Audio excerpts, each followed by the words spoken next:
Hello बच्चों, कैसे हैं आप सभी लोग। आशा करते हैं आप सभी लोग ठीक ठाक होंगे और अपनी पढ़ाई बहुत मेहनत और लगन से कर रहे होंगे। तो आज की पहली करंट अफेयर क्वेश्चन है, हाल ही में डिजिटल प्रहरी सिस्टम फार्म गार्ड किसने लॉन्च किया है। तो डिजिटल प्रहरी सिस्टम फार्म गार्ड जो लॉन्च करने वाला राज्य है वो केरल है। फार्म गार्ड इंसानों और जंगली जानवरों के बीच बढ़ते हुए टकराव को रोकने के लिए एआई आधारित डिजिटल प्रहरी सिस्टम है। उसके बाद आता है यह सिस्टम किसानों की फसलों, ग्रामीण और वन जीवों की सुरक्षा सुनिश्चित करता है तथा समय समय पर अलर्ट और निगरानी प्रदान करता है। एआई सिस्टम के द्वारा जंगल में जानवरों की निगरानी की जाएगी, जिससे मानव का और जानवरों की सुरक्षा किया जा सके। इसका मुख्य उद्देश्य ही है, जंगलों में हर जगह कैमरा लगे हैं और उसके बाद फसलों की सुरक्षा के लिए ये बहुत बड़ी भूमिका निभाएगी। पर्यावरण संरक्षण और वन जीव संरक्षण एक्ट 48A और 51AG के अंतर्गत यह प्रदान किया गया है। तो इसको याद रखिएगा आप सभी लोग। उसके बाद आता है क्वेश्चन नंबर 2, हाल ही में 9वीं नेशनल अनुभव अवार्ड 2026 किस मंत्रालय द्वारा प्रदान किया गया है। तो इसको आप सभी लोग याद रखिएगा, जानिएगा। कार्मिक लोक शिकायत और पेंशन मंत्रालय द्वारा 9वीं नेशनल अनुभव अवार्ड 2026 प्रदान किया गया है कार्मिक लोक शिकायत और पेंशन मंत्रालय को। वीडियो को आप सभी लोग लाइक कमेंट शेयर करते रहिए, जिससे हमें जो आशीर्वाद मोटिवेशन मिलता है उससे हमें और प्रेरणा मिलती है आप सभी को पढ़ाने में। तो अधिक से अधिक वीडियो को लाइक कीजिए, शेयर कीजिए और सब्सक्राइब कीजिए। अब आता है करंट अफेयर का क्वेश्चन नंबर 3। क्वेश्चन नंबर 3 है, हाल ही में संयुक्त राष्ट्र कन्वेंशन की 17वीं बैठक COP 17 कहाँ प्रारंभ हुआ। तो COP 17 का जो बैठक है वो कहाँ पर हुआ है, उलन बटोर में, मंगोलिया में इसका आयोजन किया गया है। उलान बटोर में किया गया है, ये चीज आप सब लोग याद रखिएगा। अब इसके बारे में अन्य जानकारी हम सब लोग देखते हैं। इसका मुख्य उद्देश्य जो है मरुस्थली से निपटना है, यानी मरुस्थल जो बढ़ रहा है एरिया, उससे निपटने के लिए इसका बैठक हुआ है। यह बैठक 17 से 28 अगस्त तक चलेगी और इसकी थीम जो है जमीन की बहाली और उम्मीद की बहाली, इसकी थीम है। ये चीज आप सब लोग याद रखिएगा। और भारत की यह पहल है और भारत ने पहली बार घास मैदान एवं इकोसिस्टम के लिए गाइड लॉन्च किया है। तो इसकी बैठक कब से कब चलेगी, तो 17 से 28 अगस्त तक। थीम क्या है, जमीन की बहाली और उम्मीद की बहाली इसकी थीम है। अब मुख्य उद्देश्य जो है इसका क्या है, मरुस्थली से निपटना इसका मुख्य उद्देश्य है। तो आप सभी लोग ये चीज याद रखिएगा।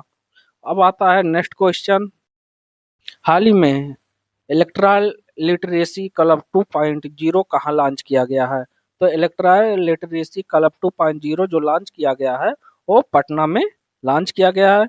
पटना कहाँ पर, बिहार राज्य के पटना में लॉन्च किया गया है। इसका जो मुख्य चुनाव आयुक्त है ज्ञानेश कुमार द्वारा ये लॉन्च किया गया। अगर पूछता है इलेक्ट्रल लिटरेसी क्लब 2.0 किसके द्वारा लॉन्च किया गया, तो मुख्य चुनाव आयुक्त ज्ञानेश कुमार द्वारा यह लॉन्च किया गया है। और इसका जो उद्देश्य है, चुनाव मतदान के प्रति जागरूकता उत्पन्न करना इसका मुख्य उद्देश्य है एवं लोकतंत्र में नागरिकों की साझेदारी के लिए यह लॉन्च किया गया। तो इलेक्ट्रल लिटरेसी 2.0 जो लॉन्च किया गया है, चुनाव मतदान के प्रति जागरूकता उत्पन्न करना एवं लोकतंत्र में नागरिकों की साझेदारी के लिए यह लॉन्च किया गया। तो इसको आप सभी लोग याद रखिएगा। उसके बाद आता है केंद्रीय गृह मंत्रालय ने नागरिक अधिनियम 1955 की धारा 6B के तहत किसे नागरिकता प्रदान करने का अधिकार दिया गया है। तो नागरिक अधिनियम 1955 के धारा 6B के तहत जो है जिला कलेक्टर को यह प्रदान किया गया है कि वो नागरिकता प्रदान कर सकते हैं। तो नागरिकता किस भाग में, भाग 2 में है। और ये जो एक्ट है वो है 5 से 11 के बीच में नागरिकता का अधिकार उसमें है। ये चीज आप सब लोग ध्यान दीजिएगा कि अधिनियम 1955 की धारा 6B के तहत नागरिकता प्रदान करने का अधिकार अब किसको मिल गया है, जिला कलेक्टर को यह अधिकार मिल चुका है। अब आता है नेक्स्ट क्वेश्चन, हाल ही में भारत के किस राज्य में 29 भूकंपे की अर्थक्वेक स्वार्म दर्ज की गई है। तो यह महाराष्ट्र में दर्ज की गई है। 29 जुलाई से 15 अगस्त के बीच में 29 भूकंपे आई। तो 30 जुलाई से लेकर 15 अगस्त के बीच में कितने भूकंप के झटके आए? 29 भूकंप के झटके आए। ये अधिकांश कहाँ पर सबसे ज्यादा आया है? तो नासिक और पालघर में सबसे ज्यादा झटके आए हैं। ये भूकंप के जो है आया है पानी के दबाव के कारण। वहां पर जो परत है उसमें पानी का जल स्तर काफी ज्यादा बढ़ जाता है, इस कारण वहां पर भूकंप आते रहते हैं। वे पिछले 2 हफ्तों में 29 भूकंप के दर्जे दर्ज किया गया है। कहाँ पर किया गया? महाराष्ट्र में।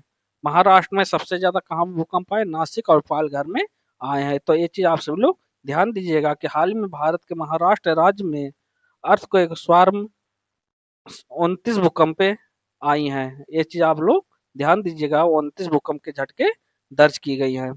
अब आता है नेक्स्ट क्वेश्चन, क्वेश्चन नंबर 7। हाल ही में दिल्ली में वेंकैया नायडू बायोग्राफी का विमोचन हुआ, इसके लेखक कौन है?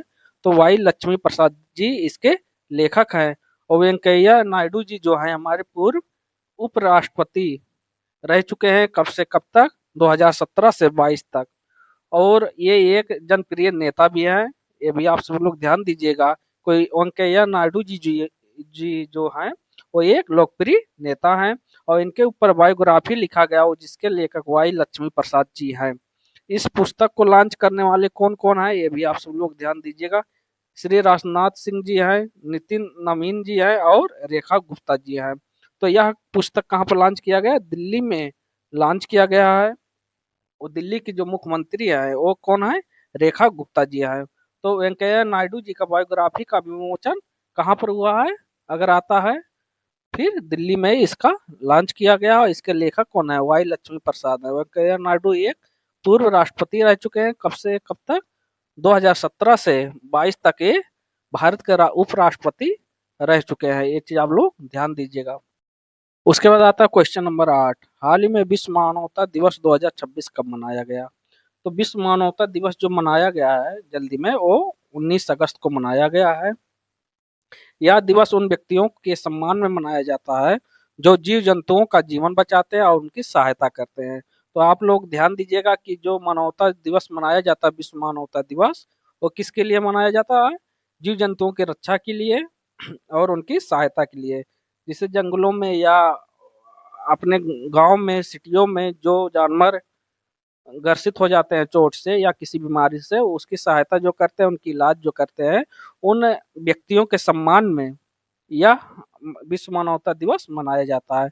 तो विश्व मानवता दिवस कब से शुरू हुआ था? तो 19 अगस्त 2009 से विश्व मानवता दिवस चालू हुआ है। तो ये चीज आप सब लोग ध्यान दीजिएगा। विश्व मानवता दिवस 19 अगस्त को मनाया जाता है। कब चालू हुआ था? 19 अगस्त 2009 में।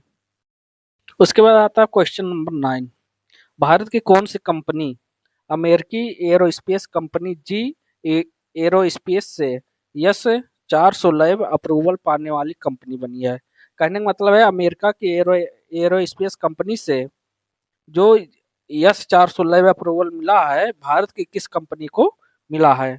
तो ये मिश्र धातु निगम लिमिटेड को मिला है। यह कंपनी जो है हैदराबाद की कंपनी है और यह धातुओं का, मिश्र धातुओं का उत्पादन करती है जिसका प्रयोग रॉकेट में, मिसाइल में किया जाता है। और भारत के रक्षा मंत्रालय में भी इसकी धातु का निर्माण किया जाता है जिसका उपयोग रॉकेट, मिसाइल में किया जाता है। तो मिश्र धातु निगम लिमिटेड की जो बनाया है मिश्र धातु, इसमें प्रयोग हुआ है। तो LVM-3 रॉकेट में, आकाश मिसाइल में और तेजस मिसाइल में इस कंपनी के मटेरियल का प्रयोग किया गया है। ये चीज ध्यान दी। अब आता है क्वेश्चन नंबर 10। भारत के लिए किस देश के साथ रक्षा उपकरणों को संयुक्त रूप से उत्पादन करने के लिए रक्षा सहयोग उत्पादन किया गया है? तो ये है आर्मेनिया देश से। आर्मेनिया देश के साथ भारत ने रक्षा उपकरणों को संयुक्त रूप से उत्पादन करने के लिए समझौता किया है। ये चीज आप लोग ध्यान दीजिएगा। वहां का रक्षा सहयोग के द्वारा और भारत के रक्षा सहयोग द्वारा आर्मेनिया देश से यह समझौता किया गया है कि उत्पादन मिलजुल कर किया जाएगा। और भारत ने पहली बार आकाश मिसाइल किसको दिया था? आर्मेनिया देश को दिया था। ये चीज आप लोग ध्यान दीजिएगा। वीडियो को लाइक, कमेंट, शेयर जरूर कीजिएगा। आपके एक लाइक, एक कमेंट, शेयर, सब्सक्राइब से हमें जो प्रेरणा मिलती है, जो आशीर्वाद मिलती है, बहुत अच्छा लगता है। तो इसलिए वीडियो को ज़्यादा से ज़्यादा शेयर कीजिए और बेल आइकन को दबाना ना भूलिएगा, जिससे आने वाली वीडियो सबसे पहले आपको मिले। धन्यवाद। Thank you.